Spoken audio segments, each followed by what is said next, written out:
একটু একটু বোনা স্বপ্নের জাল, একটু রচনা করা স্বপ্ন সকাল, ধাপে ধাপে সামনে এগিয়ে চলা, নিজের কথাগুলো নিজে বলা। সূর্যের হাতছানি হই, কেন তবে আবদ্ধ রই? কালো আধার কেটে আকাশ জুড়ে দেখো বসেছে প্রাণের মেলা, ভোরের আকাশে ওই করছে খেলা, সোনালি মেঘের ভেলা। আর শোক করো না, যা হবার হয়তো ভালোর জন্যই হয়েছে। এখন তুমি নিজের পায়ে দাঁড়াও, তোমার ছাড়া হাত পা নিজেকে সম্পূর্ণ পাল্টে ফেলো, তোমার এই গেট আপ চেঞ্জ করে ফেলো, যাতে তোমাকে আর কেউ চিনতে না পারে। এই আবার শুরু হয়ে গেল তোমার টেনশন। টেনশন হবে না? কেউ ফোন না ধরলে তো টেনশন হবেই, আজকাল যা সময় যাচ্ছে। আমার বিশ্বাস ছিল বাবা, বোন ভাইকে যদি কোনো গিফট দিতে চায়, ভাই কখনোই সেটা ফিরিয়ে দিতে পারে না। বাবা, গিফট নিয়ে কখন যাব? কিছু বলেছে? কখন যাওয়া উচিত আমাদের? কাল সকালে গিয়ে তোরা দুই বোন মিলে ভাই আর গিফটটা দিয়ে আসিস। আমি তন্ময়কে বিয়ে করতে চাই। তার আগে বলো এটা হলো কি করে? কিভাবে হলো সেটা বলতে পারবো না ভাবি, হয়েছে, এটাই বড় কথা। এটা তো এখন বললে হবে না অনন্যা, তুমি নিজে তন্ময়কে রিফিউজ করেছো।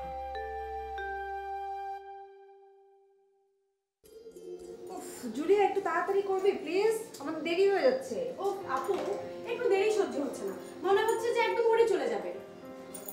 তুই দেখ কয়টার সময় যাওয়ার কথা ছিল, এখন কটা বাজে? এই তো আমি রেডি। ফুল কোথায়? ফুল নিসনি? ড্যাড আনতে গিয়েছে। ওফ গড, এখন ড্যাড কখন ফুল নিয়ে আসবে, আমরা কখন যাব? আপু, এত অস্থির কেন হচ্ছ? আর খুব একটা বেশি দেরি হয়নি, ঠিক আছে? তোকে বলেছে অনেক দেরি হয়ে গেছে, দেখ তুই কখন যে আসবে বাবা।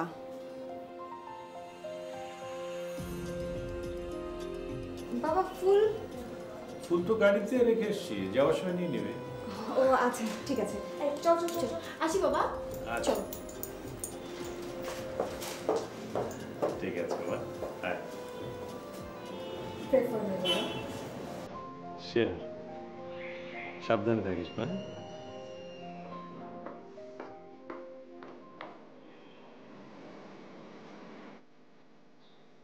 অনেক দিন পরে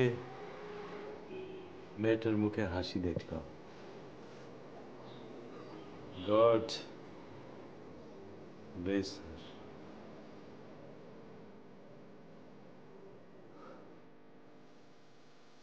মা, মা, আমি যাচ্ছি। আচ্ছা শোন, কালকে অনন্যাকে ফোনে কি বলছিলি, আমার তো শোনা হলো না।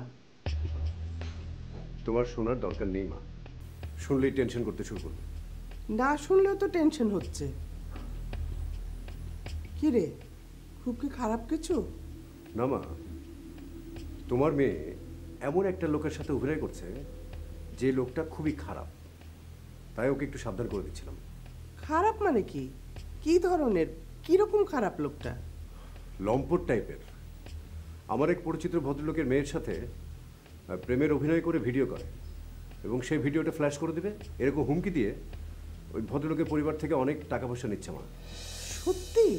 কি বলছিস এসব? সত্যি মা, ভদ্রলোক আমার অফিসে এসে কান্নাকাটি করে, মন খারাপ করে, ওকে টাকা পয়সা দিতে দিতে নিঃস্ব হয়ে গেছে মা। ওই যে মা, সেদিন সকালে আমার কাছে একটা মেয়ে এসেছিল না? ও হ্যাঁ হ্যাঁ, সেই মেয়েটা? হ্যাঁ সেই মেয়েটা। বলিস কি? আহারে, এরকম একটা মেয়েকে মানুষ ঠকায়? মানুষ কি করে পারে? ছি, দিনে দিনে মানুষ একবারে পশু হয়ে যাচ্ছে। সেটাই তো বলছি মা, সেজন্য আমাদের একটু সাবধান হওয়া উচিত না মা? হ্যাঁ রে, ঠিক বলেছিস। আমার তখন ভয় করছে সাব্বির। সেটাই তোমরা সবাই মিলে তোমার মেয়েকে বোঝাও। আমার কথা তো কেউ বিশ্বাস করে না। বলেছিলাম না এই মিডিয়া লাইনটা খুবই খারাপ? তুই বলেছিস তো অনন্যাকে? বললাম তো, বিশ্বাস করলে তো হয়। তোমার মেয়েকে তুমি চেনো না? তবে যাই বলিস, আমার অনন্যার এরকম হবে না। আমার মেয়ে তো অনেক চালাক, ওই মেয়েটা একটু বোকা বোকা। তবু মা, সাবধান হতে ক্ষতি কি? এটা অবশ্য তুই ঠিক বলেছিস। আচ্ছা ঠিক আছে, অনন্যা আসুক, আমি ওকে বুঝিয়ে বলবো। বলো, তোমরা সবাই মিলে বলো, যদি তোমাদের কথা সে শোনে। আমি আসি মা, আমার দেরি হয়ে যাচ্ছে।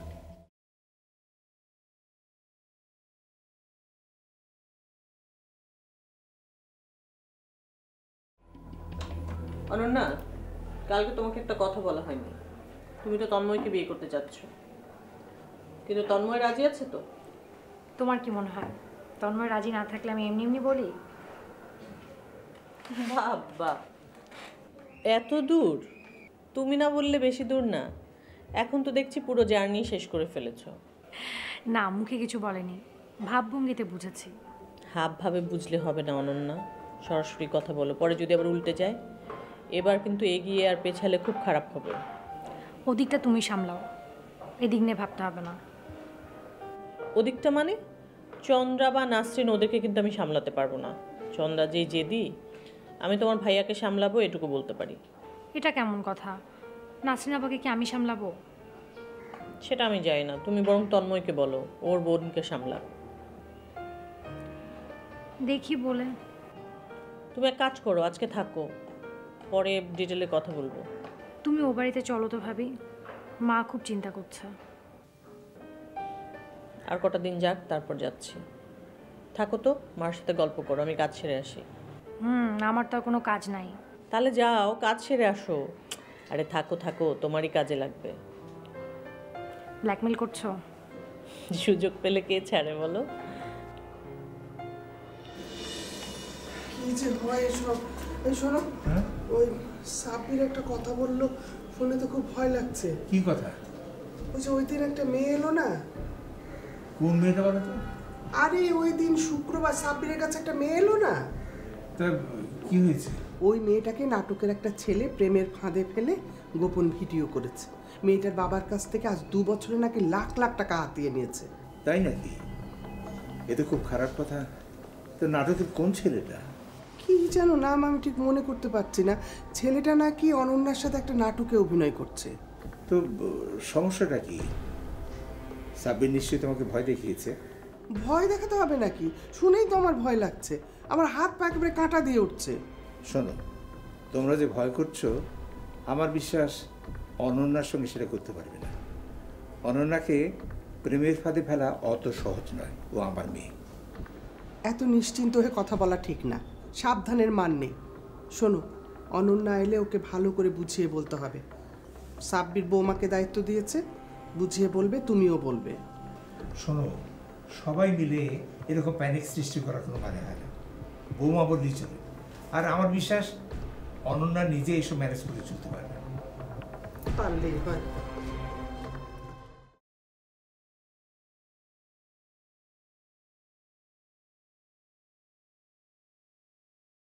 বকবক বাদ দিয়ে কাজের কথা বলেন। কাজের কথাই তো বলছি।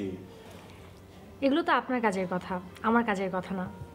আপনি কনসালটেন্সি করবেন নাকি ফিল্মে ইনভেস্ট করবেন নাকি পান বিড়ির দোকান দিবেন, সেটা তো আমার ব্যাপার না। আমি শুধু জানতে চাচ্ছিলাম আপনি কি কাজ ছেড়ে দুবাই চলে যাবেন? সেটা তো নির্ভর করছে তোমার উপর। আমার উপর মানে? আমি কি আপনার ভবিতব্য নাকি? হতেও তো পারো, সমস্যা আছে? বয়েই গেছে আমার আপনার ভবিতব্য হওয়ার।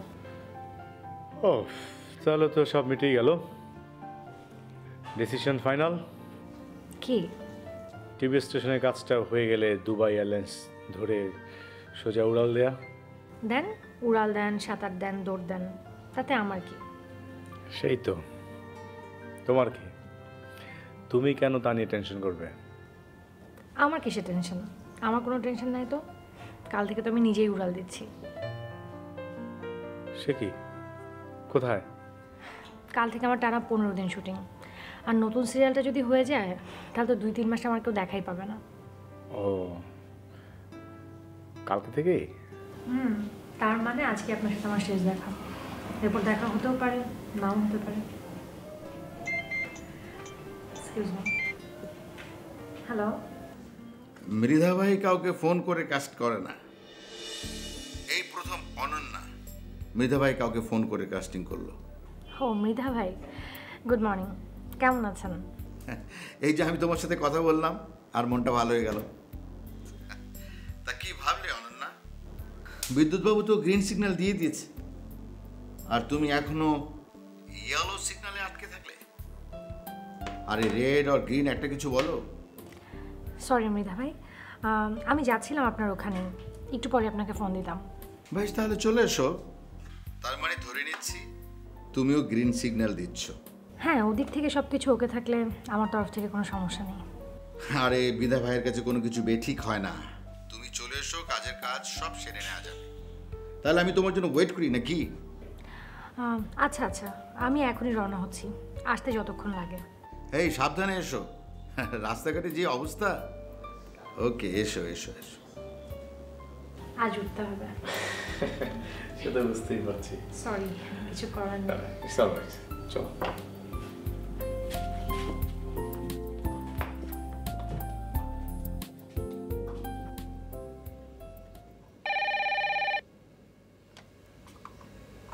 হ্যালো, জি স্যার।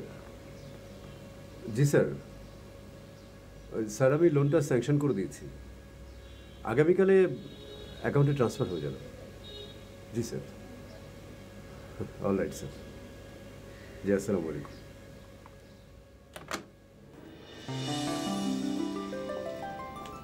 আসতে পারি? আসেন।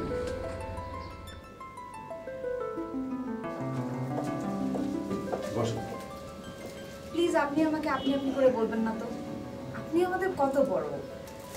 And from today, you are our big brother. And we are sisters and brother. Okay? কি বোন বলে মেনে নিলেন না, তাই তো? ঠিক আছে, আমরা চলে যাচ্ছি। জুলিয়া, চল চল। আরে আরে, যাচ্ছ কেন? বসো প্লিজ।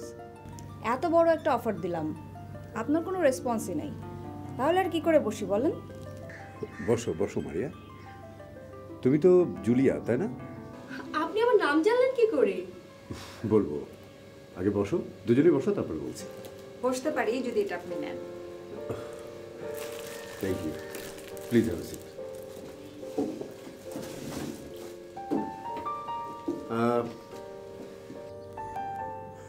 তো বলো, ফুল কিসের জন্য? বারে, আজ থেকে আপনি আমাদের ভাই হচ্ছেন আর আমরা ফুল দিয়ে সেলিব্রেট করব না? বোঝা জুলিয়া, ওনাকে একটু ভালো করে এই ব্যাপারটা বুঝিয়ে বল। উনি তো কাজ ছাড়া আর কিছুই ভালো বোঝেন না, শুধু কাজ আর কাজ। উফ, ডিসকাস্টিং। তার মানে আজকে থেকে আমরা ভাই বোন হলাম, এই তো? হ্যাঁ তাই, কেন কোনো সন্দেহ আছে? আচ্ছা। কি সন্দেহ? আমাকে তুমি করে বলতে বললে, আর তোমরা নিজেরা আমাকে আপনি আপনি করে বলছো। বড় ভাইদেরকে কেউ আপনি আপনি করে? করে না? কি রে জুলিয়া, করে না? কেউ কেউ অবশ্য করে। শোনো, কে করে জানি না, তবে আমার একটা ছোট বোন আছে, সে আমাকে তুমি করেই বলে। ও, কি যেন নাম? অনন্যা, তাই না? তুমি কিন্তু ওকে একদম আদর করো না। আমাদের দুজনকে যদি তুমি আদর না দিয়ে শুধু শুধু বকাঝকা করো, তাহলে কিন্তু তোমার মাথার চুল একটাও থাকবে না, বলে দিচ্ছি। আচ্ছা আচ্ছা, তার আগে তুমি বলো তো, এত কথা তুমি জানলে কি করে? বলবো না।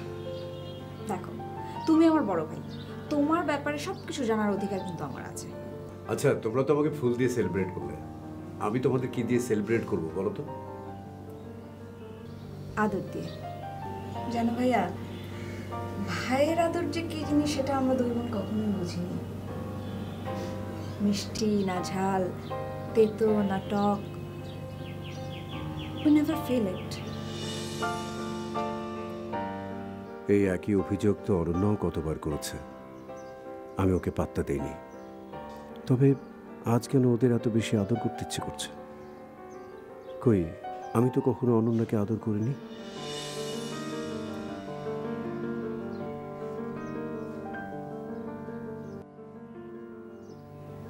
কি ভাবছো ভাইয়া? আজকের এই খুশির দিনে আমি তোমাকে খাওয়াবো। কোথায় খাবে? চলো। আরে না না, এটা আমার অফিস, কত কাজ আছে তোমরা জানো? ওকে, তাহলে একটা কাজ করো, একদিন বাসায় আসো, তোমাকে আমি আমার নিজের হাতে রান্না করে খাওয়াবো।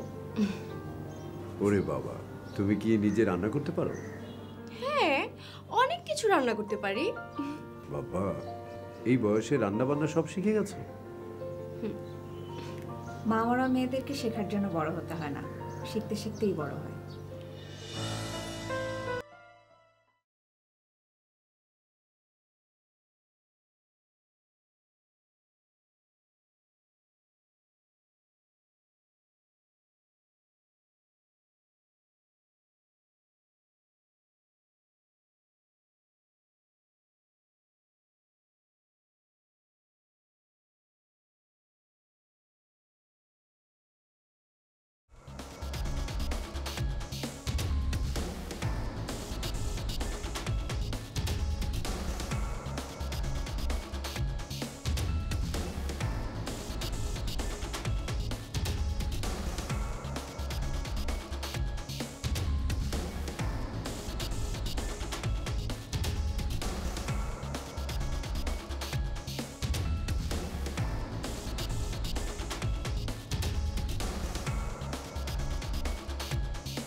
গাড়ি রেখে হেঁটে হেঁটে যাচ্ছে, ব্যাপার কি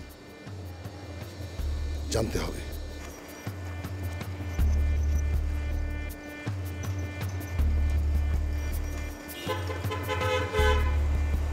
হ্যালো,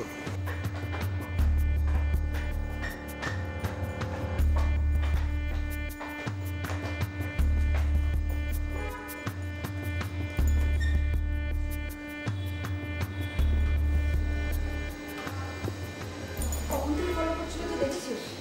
কখন থেকে জানি না, আমি তখনই দেখলাম।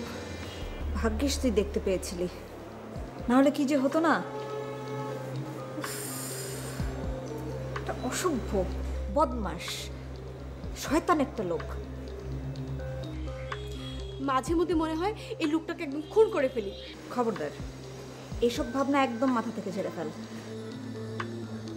আমাদেরকে এখনো অনেক পথ হাঁটতে হবে জুলিয়া। কিন্তু কিন্তু এই লোকটাকে আমাদের চলতে দিবে? আমরা যখনই বের হব তখনই আমাদের পথ আটকে দাঁড়াবে। আমরা আমরা যদি এই লোকটাকে শেষ না করে দিই তাহলে আমাদের ভেবে পচে গলে মরতে হবে। আপু, নেভার। আমাকে জাস্ট একটু দাঁড়াতে দে, বিজনেসটা আমি আরেকটু সামলে নিই, then I will give him a good lesson, a very good lesson.